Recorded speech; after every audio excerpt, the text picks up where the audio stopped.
वैद्य जी गजब हो गया। भोला भोला काका। उसके मुंह से सिर्फ टूटे फूटे शब्द निकल रहे थे। अर्जुन वैद्य ने उसके कांपते हुए कंधे पर हाथ रखा। उनकी आवाज में एक ठहराव था जो किसी भी तूफान को शांत कर सकता था। क्या हुआ भोला को? आराम से बताओ दीनू। दीनू ने अपनी फटी हुई आंखों से वैद्य जी को देखा और बोला, वो अपने खेत की मेड़ पर मरे पड़े हैं। किसी ने उनकी जान ले ली है। यह सुनना था कि अर्जुन वैद्य के चेहरे का ठहराव भी कांप गया। देवगढ़ में हत्या, यह शब्द ही इस गांव के लिए अजनबी था। यहाँ के लोग इतने सीधे थे कि लड़ाई झगड़ा भी भूल चुके थे। वैद्य जी ने अपनी लालटेन ली और तीनों के साथ अंधेरे को चीरते हुए चल दिए। गांव के बाहर खेतों में रात का सन्नाटा और भी गहरा था। खेत के बीचों बीच जहां दो खेतों को अलग करने वाली मेड़ थी, वहां भोला काका की लाश पड़ी थी। उनकी आंखें खुली थी और अंधेरे आसमान को ऐसे घूर रही थी जैसे उन्होंने मौत के आखिरी पल में कोई ऐसा भयानक सितारा देख लिया हो जो किसी और दुनिया का था। गांव के कुछ और लोग भी वहां जमा हो गए थे। सबके चेहरे पर डर और अविश्वास था, लेकिन असली खौफ की वजह भोला की मौत नहीं थी। असली खौफ की वजह वो चीज थी जो उसकी लाश के पास पड़ी थी। भोला के शरीर पर चोट का एक भी निशान नहीं था, न खून का कोई धब्बा, न गला घोटने का कोई निशान। ऐसा लग रहा था जैसे किसी ने उसके शरीर से रूह को बस खींच लिया हो। लेकिन उसके हाथ के ठीक पास मिट्टी में आधी गड़ी हुई एक छोटी सी हाथ से बनी लकड़ी की गुड़िया पड़ी थी। यह कोई आम गुड़िया नहीं थी, वह किसी अनजानी काली लकड़ी से बनी थी। इतनी काली कि रात के अंधेरे में भी वह और ज्यादा काली लग रही थी। उसका आकार बेडौल था, जैसे किसी बच्चे ने अनाड़ी हाथों से बनाया हो। लेकिन सबसे डरावनी बात उसका चेहरा था। उस गुड़िया का कोई चेहरा नहीं था, न आंखें, न नाक, न मुंह। चेहरे की जगह बस सपाट लकड़ी थी। लेकिन उस सपाट चेहरे पर ठीक आंख की जगह पर आंसू की एक अकेली बूंद तराशी गई थी। वह आंसू इतना सजीव लग रहा था जैसे लकड़ी खुद रो रही हो। एक ऐसी पहेली जिसका कोई सिर पैर नहीं था। हत्या हुई, पर तरीका क्या था? और हत्यारे ने लाश के पास यह मनहूस गुड़िया क्यों छोड़ी? यह कोई निशानी थी, किसी पागल का मजाक था, या किसी अंधेरी रस्म का हिस्सा? अर्जुन वैद्य ने आगे बढ़कर उस गुड़िया को उठाना चाहा। जैसे ही उनकी उंगलियों ने उसे छुआ, उन्हें ऐसा लगा जैसे उन्होंने किसी जलती हुई बर्फ को छू लिया हो। गुड़िया में एक अस्वाभाविक ठंडक थी जो हड्डियों तक सिहरन दौड़ा रही थी। उस रात देवगढ़ में कोई नहीं सोया। हर घर का दरवाजा अंदर से बंद था, लेकिन डर दरवाजों के बाहर नहीं, लोगों के दिलों के अंदर कैद हो चुका था। उन्हें अब किसी कातिल का डर नहीं था, उन्हें उस बेजुबान रोती हुई लकड़ी की गुड़िया से डर लग रहा था। पहली मौत ने गांव की आत्मा पर एक गहरा जख्म छोड़ दिया था। डर अब लोगों की सांसों में घुल चुका था। सुबह हुई, सूरज निकला, लेकिन गांव पर छाई रात खत्म नहीं हुई। पुलिस आई, पूछताछ की, लेकिन उनके हाथ कुछ भी नहीं लगा। भोला की मौत का कारण डर से दिल का दौरा पड़ना बताकर फाइल बंद कर दी गई। लेकिन अर्जुन वैद्य और गांव वाले जानते थे कि यह सच का एक छोटा सा टुकड़ा भर है। असली सवाल यह नहीं था कि भोला कैसे मरा, सवाल यह था कि उसे किसने डराया। 4 दिन गुजर गए। एक झूठी शांति ने गांव को अपनी चपेट में ले लिया। लोगों को लगने लगा कि शायद वो एक बुरा सपना था जो अब बीत चुका है। 5वें दिन की सुबह गांव की औरतें जब मंदिर में पूजा करने गईं, तो एक ऐसी चीख गूंजी जिसने सुबह की शांति को चीर कर रख दिया। गांव का पुराना शिव मंदिर, जो हमेशा घंटियों और मंत्रों की ध्वनि से गूंजता रहता था, आज खामोश था। और उस खामोशी के केंद्र में, मंदिर के गर्भगृह में, पंडित दीनानाथ की लाश पड़ी थी। पंडित दीनानाथ, जो पिछले 40 सालों से इस मंदिर की सेवा कर रहे थे। अर्जुन वैद्य भागकर मंदिर पहुंचा। अंदर का दृश्य किसी के भी दिल को दहलाने के लिए काफी था। पंडित जी शिवलिंग के ठीक सामने पालथी मारे बैठे थे। उनकी आंखें बंद थीं और चेहरे पर एक अजीब सी शांति थी, जैसे वो पूजा करते करते ही ध्यान में लीन हो गए हो। उनके शरीर पर भी कोई चोट या जख्म का निशान नहीं था, लेकिन वहां कुछ ऐसा था जो सामान्य नहीं था, बहुत ही भयानक रूप से असामान्य था। जैसे ही लोग गर्भगृह के अंदर घुसे, उनके कानों पर एक जोरदार दबाव पड़ा, एक अजीब सी गूंज, एक तीव्र ध्वनि उनके सिर के अंदर बज रही थी। लेकिन सबसे डरावनी बात यह थी कि यह आवाज सिर्फ उनके दिमाग के अंदर गूंज रही थी। बाहर गर्भगृह में पूरी तरह से सन्नाटा था। एक पत्ता भी गिरता तो उसकी आवाज सुनाई दे जाती, और उसका स्रोत पंडित जी की लाश पर रखा था। उनके शांत शरीर, उनकी गोद में एक विशाल प्राचीन शंख रखा हुआ था। वह शंख इतना पुराना था कि उस पर काई जम गई थी और जगह जगह से उसकी परतें उखड़ रही थीं। वह गांव के मंदिर का ही था, जिसे पंडित जी सिर्फ खास मौकों पर बजाते थे। सबको लग रहा था कि यह भयानक ध्वन इसी शंख से आ रही है। अर्जुन वैद्य ने हिम्मत करके अपना कान शंख के मुंह पर लगाया और उसका चेहरा डर से सफेद पड़ गया। शंख के अंदर पूरी तरह खामोशी थी। कोई कंपन नहीं, कोई गूंज नहीं। वह सिर्फ पत्थर का एक खाली खोखा था। तो फिर यह आवाज कहां से आ रही थी? यह कैसी माया थी कि एक खामोश शंख पूरे मंदिर को एक ऐसी ध्वनि से भर रहा था जो किसी को भी पागल कर सकती थी। अब गांव में सिर्फ डर नहीं, वहम फैलने लगा। लोगों को हर वक्त अपने कानों में वो गूंज सुनाई देने लगी। अर्जुन वैद्य अपनी छोटी सी लाइब्रेरी में लौट आए। उन्होंने उस काली लकड़ी की गुड़िया को मेज पर रखा और उसके बगल में उस रहस्यमयी शंख को। एक रोती हुई गुड़िया, एक गूंजता हुआ खामोश शंख। ये क्या प्रतीक थे? वह कौन था जो मौत के साथ ऐसी पहेलियां छोड़कर जा रहा था? वैद्य जी ने गांव के इतिहास की पुरानी दीमक लगी हुई किताबें खोलनी शुरू कर दी। उन्हें यकीन था कि इन मौतों का जवाब आज में नहीं, बल्कि गांव के किसी दफन हो चुके अतीत में छिपा है। सूरज ढलते ही लोग अपने दरवाजे ऐसे बंद कर लेते जैसे बाहर कयामत आ गई हो। वो गूंजती हुई खामोशी अब हर किसी के दिमाग पर हावी हो चुकी थी। हर कोई जानता था कि तीसरी दस्तक भी जरूर होगी, लेकिन कब, कहां और किस पर, यह कोई नहीं जानता था। तीसरी मौत ने तो गांव वालों के मन में यह यकीन पत्थर की तरह सख्त कर दिया कि उनका सामना किसी इंसान से नहीं, बल्कि किसी ऐसी ताकत से है जो उनके सबसे गहरे डर को पढ़ सकती है। अगली बारी थी गांव के सबसे अमीर और सबसे कंजूस आदमी की, सेठ लच्छी राम। सेठ अपनी बड़ी सी हवेली में अकेला रहता था, जिसके चारों तरफ ऊंची दीवारें थी। 2 मौतों के बाद उसने खुद को अपनी हवेली के सबसे मजबूत कमरे, अपनी तिजोरी में बंद कर लिया था। उसे लगता था कि लोहे के दरवाजे और मोटी दीवारें उसे मौत से बचा लेगी। 3 दिन तक जब सेठ अपनी तिजोरी से बाहर नहीं आया तो उसके नौकरों को चिंता हुई। उन्होंने आवाज लगाई, दरवाजा पीटा, लेकिन अंदर से कोई जवाब नहीं आया।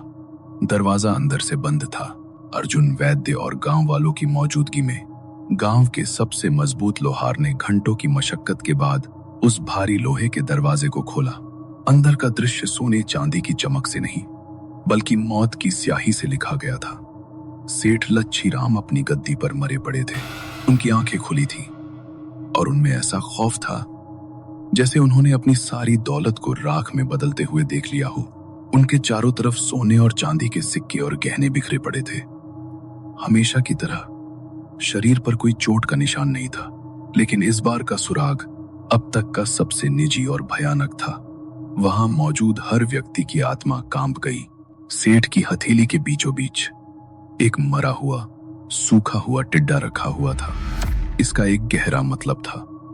अर्जुन वैद्य जानते थे, गांव के पुराने लोग जानते थे कि सेठ लच्छीराम को अपनी जान से ज्यादा डर टिड्डियों से लगता था।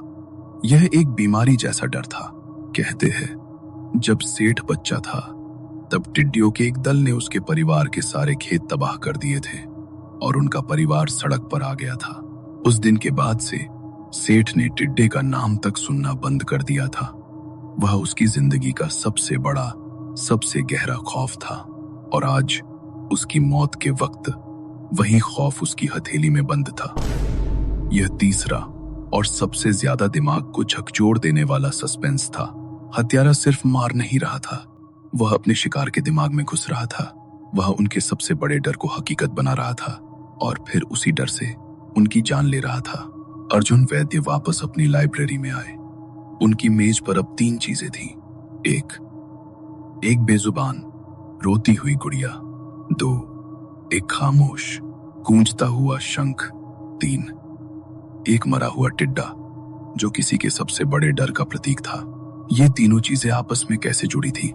वैद्य जी घंटों तक गांव के पुराने नक्शों, दस्तावेजों और बही खातों को खंगालते रहे। तभी उनकी नजर एक बहुत पुरानी, हाथ से लिखी हुई पोथी पर पड़ी। उसके पन्ने पीले और नाजुक हो चुके थे। उसका शीर्षक था देवगढ़ की वाचा, एक भूला हुआ खंड। जैसे ही वैद्य जी ने उसे पढ़ना शुरू किया, उनके हाथ कांपने लगे। उस पोथी में सदियों पुराने एक सौदे का जिक्र था। एक ऐसा सौदा जो देवगढ़ के पूर्वजों ने समृद्धि पाने के लिए गांव की जमीन की आत्मा, एक प्राचीन और शक्तिशाली आत्मा से किया था। उस आत्मा का नाम था ऋणपालक। पोथी में लिखा था कि ऋणपालक ने गांव को अकाल और बीमारियों से बचाने का वचन दिया था। बदले में उसने गांव के 4 सबसे प्रमुख परिवारों से एक ऐसी कुर्बानी मांगी थी जो पीढ़ी दर पीढ़ी दी जानी थी। भोला का परिवार, जिन्होंने अपनी पहली बेटी की बलि का वचन दिया था। पंडित दीनानाथ का परिवार, जिन्होंने मंदिर में अखंड जाप का वचन दिया था। सेठ लच्छीराम का परिवार, जिन्होंने अपनी फसल का 10वां हिस्सा हमेशा अकाल पीड़ितों को देने का वचन दिया था। अर्जुन वैद्य की आंखें भय से चौड़ी हो गईं। तीनों मरे हुए लोग उन्हीं परिवारों के वंशज थे। उनके पूर्वजों ने वचन तो दिया, पर उसे निभाया नहीं। उन्होंने धोखे से नकली बलियां दी, जाप बंद कर दिए और अनाज जमा करना शुरू कर दिया। और अब सदियों बाद ऋणपालक अपना भूला हुआ कर्ज वसूलने लौटा था।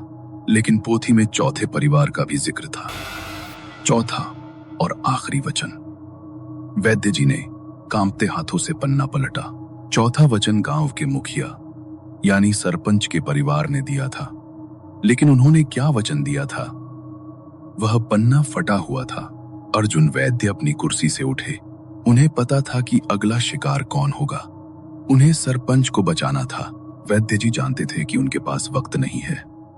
उन्होंने अपनी लालटेन उठाई और उस जानलेवा अंधेरे में सरपंच की हवेली की ओर भागे। सरपंच हरनाम सिंह अपनी हवेली में अकेला रहता था। वह एक घमंडी और जिद्दी आदमी था, जिसे लगता था कि पैसा और रुतबा उसे हर बला से बचा सकता है।